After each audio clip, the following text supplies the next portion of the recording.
It's time to talk my biggest triumph that was also a failure. What's up, my fellow scribe? Tim here. Welcome back to the channel. For over a quarter now, I've been talking about my biggest failures in writing because I don't want to make them anymore. We wrapped that up about 2 weeks ago. In the last week, we started talking about triumphs I've had, but also turned out to be failures. I have a link in the cards to the playlist if you want to get a proper start to this series, as well as to today we're talking my greatest triumph and failure, which is when I wrote a trilogy in 1 year.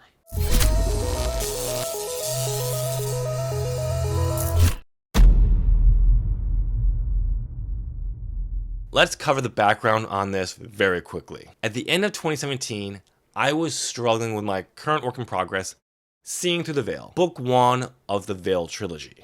Let's just say there were some issues with it. Wanted a new take for the beginning and direction overall, I guess you could say. Also, I just wanted to be writing every day, and the trying to fix the problems wasn't working or allowing me to do this. So I came up with this idea.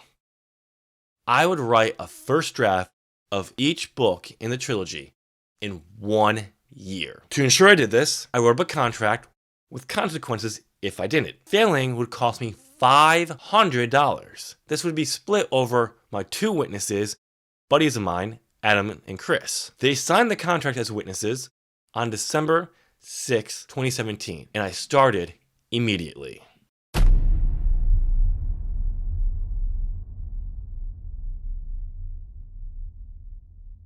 Clearly, I achieved the goal I set out for myself. It wasn't easy. Not only in 1 year did I write 333,191 words over 3 novels, I also outlined and created scenes lists for each book. That's right, I didn't just have to write these books, I had to do everything.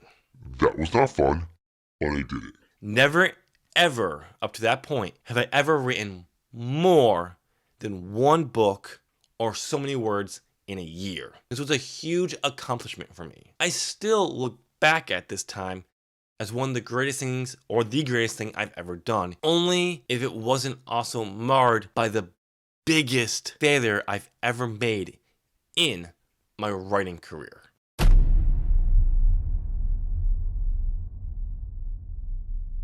There were so many failures throughout this year, I don't have the time to go into them all. Let's just start off with the big one.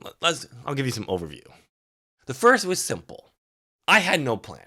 Okay, I did, but it wasn't fully thought out. Sound familiar? If I had thought it out, I wouldn't have started the contract until all 3 novels were outlined. Scenes list. Done. Because I didn't have any books outlined, I set myself up failure. Sure, I wrote all 3 novels. They're terrible, horrible, no good, very bad novels. Oh, also the story does not flow together at all. This is the problem when you have a direction or have an idea where the story is going, but not locked down. Well, if you're a planner, an outliner. Thanks to this, side stories in book 2 grew well beyond what they should have been. And I see now I had a character viewpoint I didn't really need. Then there was me burning myself out because, I had to write a novel and outline the next one, which was very tiring, leading to me needing about a month break between each book after I finished one, which I didn't account for. And then when you take in the final product, they're horrible, they're useless. It's easier to start over from scratch than to try to edit them. Trust me. I've tried. Oh, also, did I mention that halfway through the year, I decided to start this channel? So I had that distraction. I wonder why I did that. If you've ever watched the very first vlog on this channel or the remake of that one, I explore my writing contract and that time period of writing this trilogy fondly. Not so much anymore. I know better now that it was a pure ploy not to deal with my failure of meeting my 2016 publishing deadline. I should have taken a lot more time to not only develop this project and this new take and ideas, but also to deal with the fact that I missed out on my goal to publish something. Oops, better luck next time. right? You've reached the end of the video, so why don't you go and smash that like button and subscribe. So is Save the Cat by Blake Snyder worth it? Click the video to the left to watch my review. Thanks for watching. Bye.